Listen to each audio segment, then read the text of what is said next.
The fake media. President Trump literally tackling what he sees as one of the biggest creators of fake news. I think it was probably other people and/or countries. And his denouncement of the source of election hacking that all U.S. intelligence agencies have agreed upon are just two of the latest examples of the truth war the White House seems to be waging. It's our responsibility to... It's a situation that's left a lot of voters, a lot of news consumers at a loss, and why Artists for Literacy, a nonprofit long dedicated to adult literacy in the most traditional sense, is now working on media literacy for adults. We're building healthy skepticism and not cynicism. Part of Deborah Pardes's goal is to help adults who didn't grow up simmering in a social media stew to learn how to navigate all the fake news finger pointing. My hand is all around them.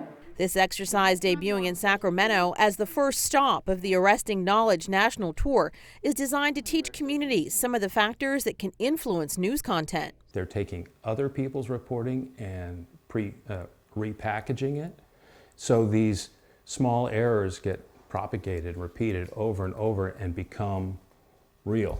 That's one critique George Warren has of popular news sites that don't do their own original reporting. Warren is a longtime Sacramento journalist turned journalism professor who also wants all news consumers to differentiate between something that could be factually incorrect or just controversial. Fake news in the case of the current administration is just news that he doesn't like. With so many sources of information out there, he and Pardes warn it's easy to create your own echo chamber, only hearing, seeing, and clicking on what you already agree with. So it's really about saying, if we have disagreements and they fall on a values line, let's talk about how values get in the way of seeing truth and call that for what it is. Maria Kettle says she's walking away with new insight into what news she sees on her Facebook feed. This brings it home. You know, our pattern on our website is what we like to do, so we're getting fed that all the time. And that was real interesting to hear out loud. How will you be watching news differently now?